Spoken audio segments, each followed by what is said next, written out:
car seat headrest. Dave being potentially one of the biggest car seat headrest fans I know.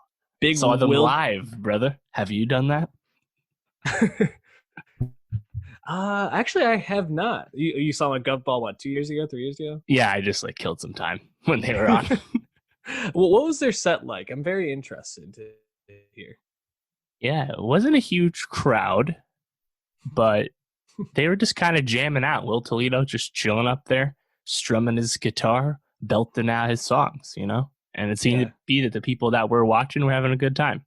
So that's good, I guess. It was actually really interesting because as I was listening to this most recent album, Making a Door Less Open, in the first original album that they've dropped since Teens of Denial in 2016, I almost felt as if the shift that they had within this album in their musical style was almost intentionally to make songs that fit better for a festival type setting or just a concert type setting in general. You know, Will Toledo, famously known for creating all these albums. I think it's like 12 self-released albums prior to Teens of Denial, which he released on Matador. And having this very unique songwriting style. He's very like almost like tongue-in-cheek with some of it, like the way he delivers his lines and kind of just throws them in there on top of other lyrics. And also kind of making these not classically structured songs. And this album, Making a Door Less Open, felt a lot more like a traditional rock indie album. And I think that was to varying effect. Overall, I think I really liked it, but I was wondering, I know that you weren't super thrilled to go into this album. How did you feel leaving it? Yes, with my admittedly low expectations going in, I was I'd say surprised for sure because as you said, this album is definitely intentionally more inviting and conventional, which to me makes it more accessible and appealing. Now, for like someone who holds up the first big album as like an indie masterpiece of last decade, people in those camp probably aren't as happy with this change. But for me, as someone who really wasn't a fan going in, I did find some songs that stood out to me. So I guess it depends what kind of fan you are. Yeah, I think expectation plays a big part into this. And, you know, Twin Fantasy was the album that he re-released in 2018. Received a lot of scrutiny publicly, not necessarily scrutiny, but I guess misinterpretation might be the way to put it. A lot of music publications took the meaning of the album and tried to kind of dig deeper and develop some narrative around it.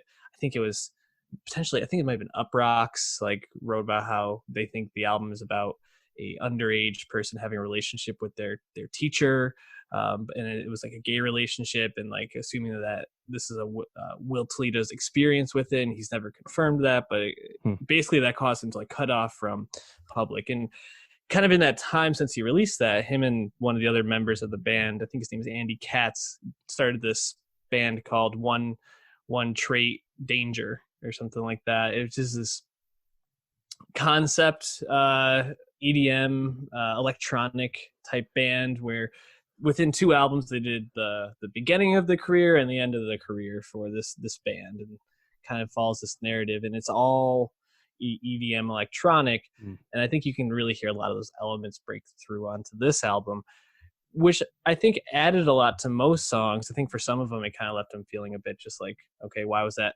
on here? I think there's about 9 of the 11 songs I think deserve to be on this album, and 2 that just feel like complete filler. But tell me about the songs that you liked. I'm very interested to hear what you felt was more accessible and struck you more. First track, Weightlifters. Yeah. It's a pretty easy highlight. Mm-hmm. That's just kind of a jam and rock song.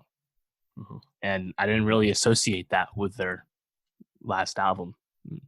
And certainly the Bandcamp stuff before that I dabbled into. Yeah. And then after that, I'd say Hollywood stands out. I think that's a song that's getting quite a polarizing reception because it's certainly really simple. And I think in a certain sense, people are describing it as like, is Will mocking the people that think they're better than Hollywood? And like, I feel like Will Toledo's still a really enigmatic guy, and his Yeah. message is a little opaque at times. It's kind of funny. He's been doing press and stuff, and he's been wearing this gas mask. Hmm. And is he? I think he was like hoping that would land better when he probably thought of that a few months ago. And now that everyone's covering their face in some regard, it doesn't stand out nearly as much. So that's kind of an unintended consequence of COVID-19. But nevertheless, yeah, no, I think it flowed pretty well. So I was surprised how accessible I found it overall.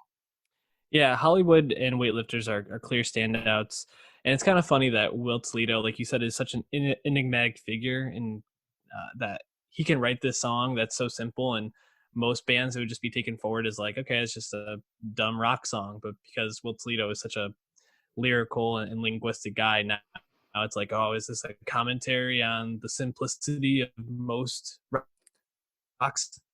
songs? It's like it gains this whole other meaning when it catches the interwebs attention. A couple of the songs I wanted to just shout out that I really liked. um, I thought the song Martin was really cool, and the construction of it, the way he like kind of layered at the end, like the drums, the acoustic guitar, and these other like electronic flourishes on there, and like some backing vocals over it too.